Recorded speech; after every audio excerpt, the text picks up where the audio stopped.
बिस्मिल्लाहिर्रहमानिर्रहीम, अस्सलाम वालेकुम, वेलकम टू माय चैनल। तो दोस्तों, आज हम बनाएंगे खड़े मसाले का बहुत ही मजेदार भुना गोश्त। तो ये भुने गोश्त की रेसिपी बहुत ही जबरदस्त बनती है, बनाने में बहुत ही आसान है, बहुत जबरदस्त टेस्ट बनता है। इसको बनाएंगे घर के मसालों के साथ, कोई भी बाजार का मसाला इस्तेमाल नहीं होगा। और इसकी जो ग्रेवी मसाला बहुत ही शानदार बनती है। आप इसको एक बार जरूर ट्राई कीजिएगा दावत रेसिपी में। सारे इसकी रेसिपी आपसे जरूर पूछें, चलिए इसको बनाना शुरू करते हैं। तो आज की रेसिपी के लिए हम मसालों का दो तरह इस्तेमाल करेंगे। कुछ मसालों को हम ड्राई रोस्ट करेंगे। तो ड्राई रोस्ट करने के लिए 10 से 15 मैंने गोल काली मिर्च ले ली है। 1 टेबल स्पून यहां पर लेंगे सूखा धनिया, और इसी के साथ लेंगे 1 टीस्पून सफेद जीरे का। इसके अलावा बाकी मसालों में 4 से 5 सूखी लाल मिर्च ली, उसको सेंटर में से काट लिया। एक जावित्री का फूल है, एक जायफल और एक काली बड़ी इलायची। तो यहां पर इन मसालों का हमने मीडियम टू लो फ्लेम पे ड्राई रोस्ट कर लेना है। फ्लेम को यहां पर लो रखेंगे, लो फ्लेम पे इसको ड्राई रोस्ट करेंगे। तो दोस्तों, आज की हमारी रेसिपी बहुत ही मजेदार बनने वाली है। वीडियो के अंत तक देखिएगा, लाइक और कमेंट जरूर कीजिएगा, चैनल को सब्सक्राइब कीजिएगा ताकि आने वाली तमाम वीडियोस आपको मिलती रहें। तो दोस्तों, इससे पहले आपने काफी रेसिपीज कढ़ाई की, नहारी की, इस तरह की ट्राई की होंगी, लेकिन अगर आप इसको इसी तरह ट्राई कीजिएगा, इसका जो स्मोकी फ्लेवर जो इन मसालों का और बाकी जिस तरह बनाएंगे तो बहुत ही जबरदस्त लाजवाब टेस्ट बनता है। आप इसको बार बार ट्राई करेंगे। तो यहां पर इसका कलर ज्यादा डार्क नहीं करना, फ्लेम को ऑफ कर देंगे। ऑफ करने के बाद इसको 5 मिनट के लिए छोड़ देंगे। उसके बाद इसको हमने मोटा सा दरदरा कूट लेना है। तो यहां पर आज की हमारी रेसिपी बहुत ही आसान होगी। 1/4 कप ऑयल या घी का ऐड कर लेंगे। तो यहां पर मैंने 3 मीडियम साइज के प्याज लिए। प्याज को हमने बारीक लंबा इस तरह काट लेना, या इसको रफली काट लें। तो प्याज को ऐड करने के बाद यहां पर हमने फ्राई करना है, इसका कलर चेंज नहीं करना, हल्का सा इसको पिंक कर लेंगे। तो इसी के साथ हमने 2 इंच का अदरक का टुकड़ा ले लिया, उसको छीलने के बाद इसको मोटा सा कूट लिया। साथ में 8 से 10 लहसुन की कलियां, उसको भी इस तरह मोटा सा कूट लिया। इसका पेस्ट नहीं बनाएंगे, तो इस तरह इसको ऐड करेंगे, साथ में फ्राई करेंगे। तो यहां पर प्याज के साथ अच्छी तरह मिक्स करने के बाद मजीद इसी 2 मिनट तक हमने भुनाई करनी है, ताकि इसका कच्चापन खत्म हो जाए, इसकी स्मेल वगैरह खत्म हो जाए। तो इसी के साथ हमने कुछ और मसाले लिए। 4 से 5 सूखी लाल मिर्च, उसको 2 पीसेज में काट लिया। 3 सब्जी इलायची है, 1 काली बड़ी इलायची, 4 से 5 लौंग है।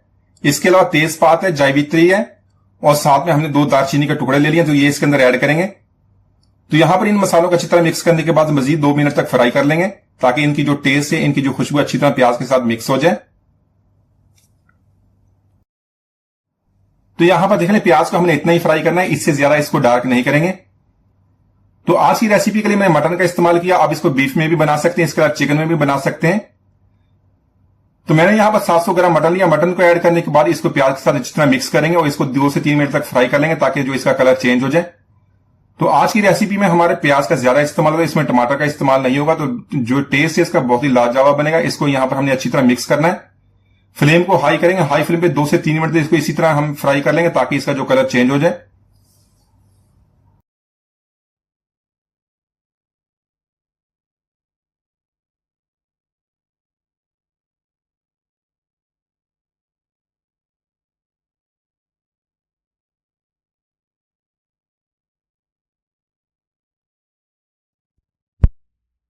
टीस्पून हम नमक ऐड कर लेंगे। अपने टेस्ट के मुताबिक इसको कमियां ज्यादा कर सकते हैं।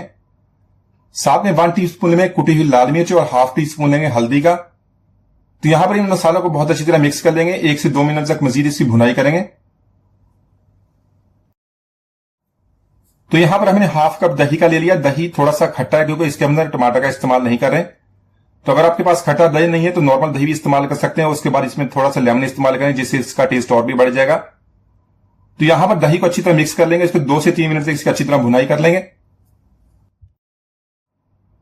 तो यहां पर गोश्त को टेंडर करने के लिए पानी ऐड कर लेंगे। पानी ऐड करने के बाद इसको कवर कर देंगे। कवर करके इसको मीडियम टू लो फ्लेम पे कुक करेंगे।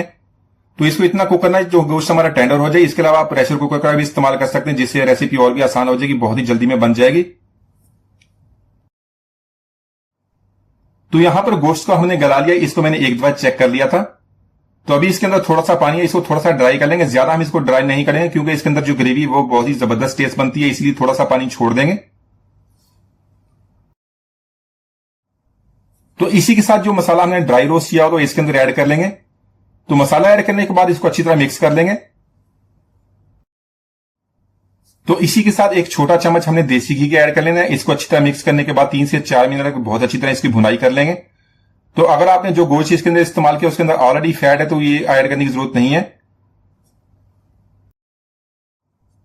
तो इसी के साथ सब्जी मिर्च और बरी कटा सब्ज धनिया ऐड करने के बाद इसको अच्छी तरह मिक्स कर लेंगे। तो माशाल्लाह हमारा बहुत ही मजेदार खड़े मसाले का भुना हुआ गोश्त हमें बहुत ही आसानी से बना लिया। एक दफा जरूर ट्राई कीजिएगा। उम्मीद आज की रेसिपी आपको पसंद आएगी। मिलते हैं अगली तक इजाजत दीजिए। अल्लाह हाफिज।